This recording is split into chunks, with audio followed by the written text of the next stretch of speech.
Tucked away in a quiet corner of Floriana lies a place that's got fascinating history, beautiful architecture, and a lot of dead bodies. This is Msida Bastion Gardens, one of the most beautiful cemeteries in Europe.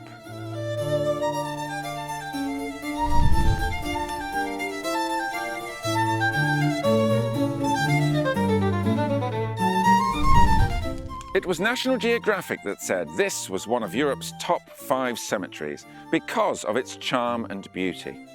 It's in Floriana, but on the Msida Bastion, overlooking Msida Creek. The cemetery was built by the British as a place for them to bury their Protestant dead. This neoclassical style cemetery was mainly in use between 1806 and 1857, with the last burial being in 1880. Unfortunately, the place was abandoned, neglected, and became a target for looters and tomb raiders.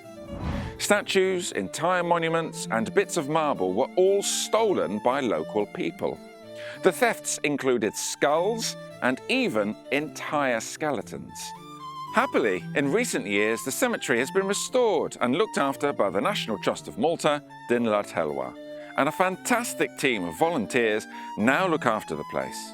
Let's take a look around it. This is the last resting place of Lieutenant Stephen Septimus Adams, a British soldier who attended Malta's annual carnival in February 1842. Another British soldier, Captain Levick, believed Adams had insulted his daughter by throwing sweets at her. Levick challenged Adams to a duel to restore his daughter's honour. Adams lost the duel and died of his injuries the next day. The case aroused great public interest and anger, because although dueling was illegal, Levick was acquitted, and the others involved in the duel didn't even stand trial.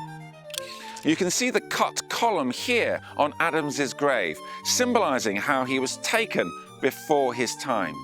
He was just 22 when he died.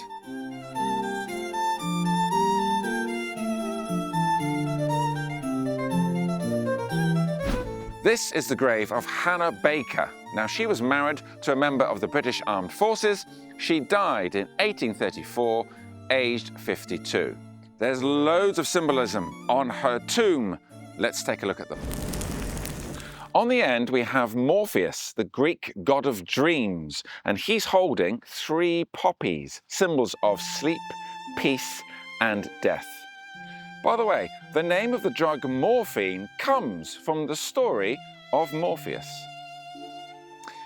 Here we have a snake eating its own tail, and that symbolises eternity.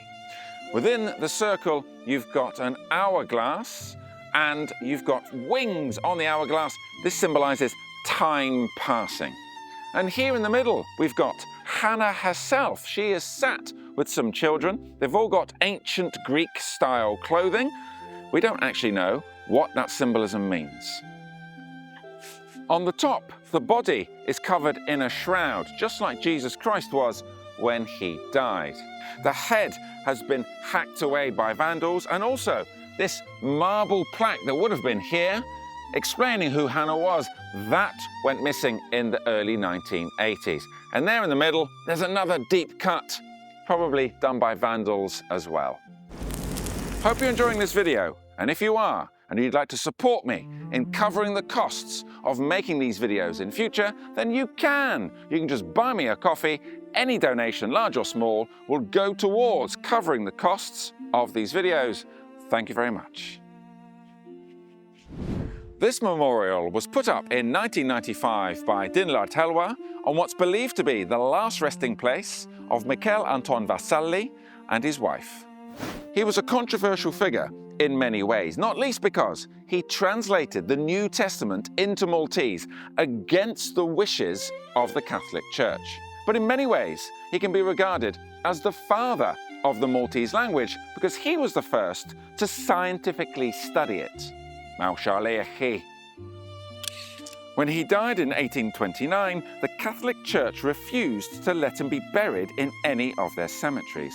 So the British agreed to accept his remains here in this Protestant cemetery.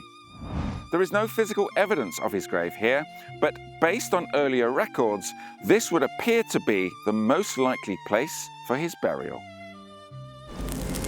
This is the grave of Richard Titus Lancashire, who died in 1841, aged 38. He was the superintendent of public works and was given responsibility to build St. Paul's Anglican Cathedral in Valletta. But his plans didn't work. There were problems in constructing the new church because Lancashire didn't understand Maltese stone, and he was sacked after his designs proved to be unsafe. Now, Lancashire is supposed to have died after a very short illness, but there was a rumour that he'd actually committed suicide because of the disgrace of being sacked from this very important job. You can see, even in death, the Maltese stone has not been kind to Richard Lancashire. You can see here that his name is almost entirely worn away in the soft limestone.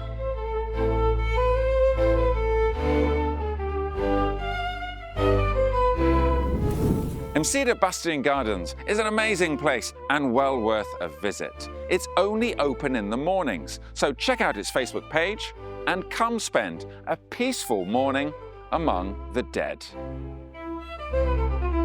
For more tales of the terrible and stories of the strange, follow Dark Malta Tours.